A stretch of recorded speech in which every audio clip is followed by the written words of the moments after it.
Queridos amigos, sejam bem-vindos a mais um vídeo no canal Poptopia. Eu sou o Daniel e no vídeo de hoje vamos falar sobre X-Men Maiores Sagas Necrosha. Pois é, rapaz.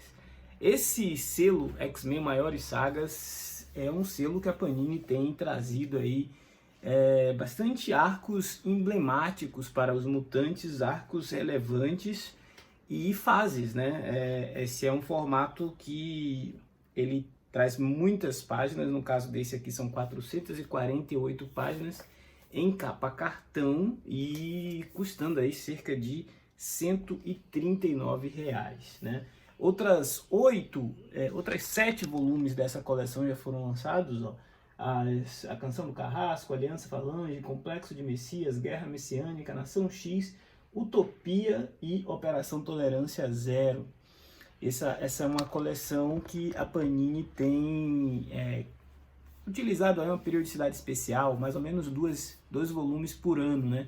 E Complexo de Messias e Operação Tolerância Zero já estão esgotadas já. Então tá difícil de encontrar alguns volumes, portanto, se você tem interesse em fazer essa coleção, é legal que você não espere muito para fazer a sua compra, porque a tiragem tem sido muito curta para esses exemplares.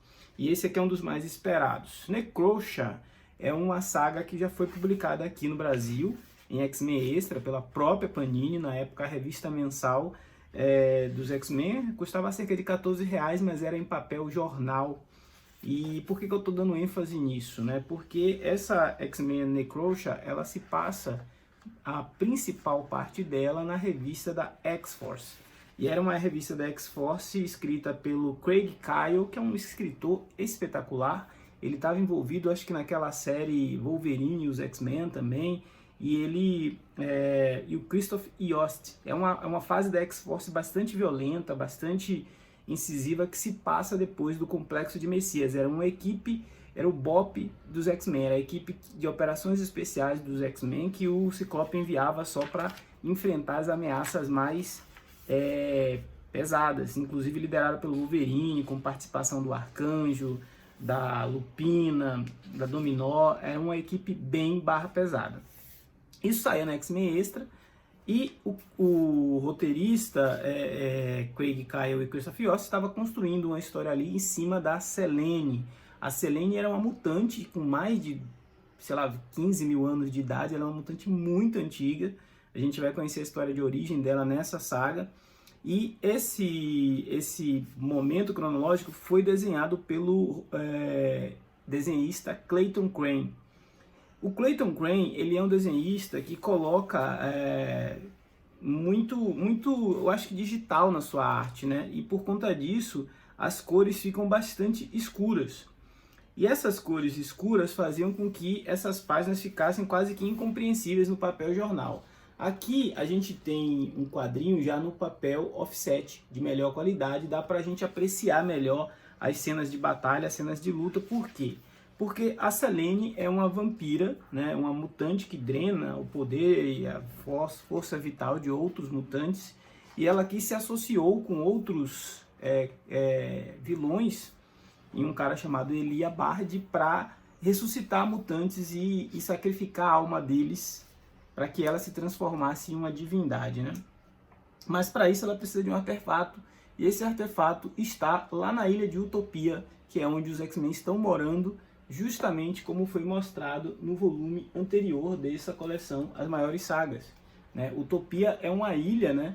Uma ilha antes de Krakoa, que o Ciclope criou para que os mutantes vivessem, e teve toda uma briga com os Vingadores do Norman Osborn para que eles conseguissem ter essa ilha lá perto da cidade de São Francisco. E a Selene atacou essa ilha com esses mutantes que ela ressuscitou. A batalha toda acontece muito à noite, o quadrinho é todo muito sombrio. E aqui tem dois pontos que é importante comentar, tá? As edições de preparação, como que a Selene reuniu o time dela, como que ela ressuscitou os mutantes, como que ela garantiu poderes e força e condições de enfrentar os X-Men e invadir a ilha de Utopia. Isso foi mostrado em edições especiais ao longo aí de alguns meses. Aqui no Brasil saiu um X-Men Extra do número 108 até o número 112, ou seja, quase 5 meses de revista mensal. E nessa encadernação que eu tenho aqui, a Panini seguiu o modelo americano, onde primeiro a gente vê a saga principal e depois a gente vê esses eventos que a antecederam. Então, se você quiser, inclusive, ler isso pela ordem dos eventos, é melhor começar lá pelo meio do encadernado, né? Mais especificamente a partir ali da página 430, por aí, para você ter uma ideia dos eventos na ordem que ele deveria ser. Mas esse evento a gente vai ver umas medidas extremas tomadas pelo Wolverine, pelo Ciclope, para combater a Selene. A gente vai ver a ressurreição de alguns dos muitos mortos da ilha de Genosha. Isso se passa depois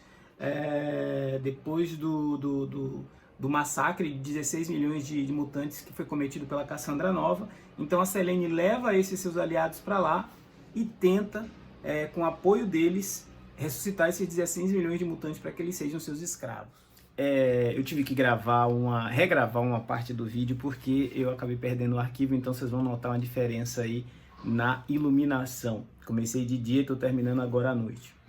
A segunda metade de Necrosha acaba sendo um mix, né, de consequências, tanto na revista X-Men Legacy na época, que acho que era escrita pelo Mike Carey, uma equipe bastante misturada. Em uma parte a gente vai ver o Ciclope e o time dele lidando com os ataques que estão acontecendo no território de Utopia, e depois a gente vai ver a Vampira e a equipe dela lidando com esse mesmo ataque já na Ilha Muir, né? Lá na Ilha Muir eles vão se deparar com o Proteus, que é um mutante poderosíssimo, com capacidade de alterar a realidade, dominando, na verdade, a Olhos Vendados, que é uma descendente, de alguma maneira, da Sina, e tudo isso vai se conectando, né? Mas é uma conexão tímida. A gente vê que o grosso da saga mesmo ficou lá na revista da X-Force, e essas outras consequências aqui foi só para dar uma ideia de que o resto dos mutantes estavam também envolvidos nessa batalha contra a Selene. Selene é uma velha conhecida dos mutantes, ela já tinha dado trabalho desde a época de que ela era do Clube do Inferno. Agora, atualmente, em Krakoa, ela continua aparecendo e aprontando das suas. Então, é uma personagem que já tem uma espécie de contraparte, né, da Emma Frost, só que com esse background aí de ser tem essa capacidade de absorver a energia de outros mutantes, uma coisa mais vampírica, uma coisa mais sombria, mais voltada para magia e menos para telepatia, né? Desses 8 volumes que foram publicados no contexto de maiores sagas desse selo aqui, Necrosha não é necessariamente uma grande saga mutante, mas ela é uma saga importante para o panorama dos X-Men no início ali dos anos 2010, 2011. Então faz sentido que a Panini tenha publicado ela para, na sequência, completar aquilo que a gente conheceria como a trilogia do Messias, né? Que é o Complexo de Messias, a Guerra Messiânica e, por fim, o Segundo Advento, que é todo um mega arco focado na relação do Cable com a Hope Summers e as idas e vindas deles entre o presente, passado e futuro, e agora sim envolvendo o Bastion, o Bishop, os Amigos da Humanidade, os Purificadores, mas isso tudo ficou lá para esse volume que ainda não foi anunciado, que deve ser o Segundo Advento. O próximo volume anunciado, esse sim, é um volume que vai agradar muita gente que está assistindo lá o desenho de X-Men, é justamente Atrações Fatais, né? A Panini vai republicar isso. Depois ela já tinha publicado, aqui ó, eu tenho o boxzinho com Atrações Fatais, ela já tinha publicado em 3 volumes e agora ela vai publicar em uma única edição nesse selo As Maiores Sagas. Acho que faz sentido, principalmente para pegar a galera aí que vai sair no hype do desenho para ver essa fase, esse arco onde Wolverine teve o Adamantium arrancado. Então, para concluir o vídeo, eu digo que se você já leu Necrosha e estava com saudade, vai ser legal para você reler com um papel que dá uma melhor qualidade, principalmente para a arte, né? Tem bastante artistas interessantes aqui. Mas se você nunca leu, modere bastante suas expectativas. É uma saga interessante, mas saiba que é muito pautada nisso de mutantes versus outros mutantes transformados em zumbis e ressuscitados pela Selene, não? A segunda metade é muito focada nisso de consequências em títulos derivados, e uma parte da história, inclusive aqui, tem personagens que já caíram no ostracismo e no limbo há muito tempo e sequer são lembrados pelos autores dos X-Men dos dias atuais. Esse foi o Poptopia de hoje. Se não for inscrito, já sabe, se inscreva, ajude o nosso canal a crescer, a ganhar relevância nessa concorrida plataforma. Afinal, falar de gibi é sempre muito bom. Forte abraço, até a próxima.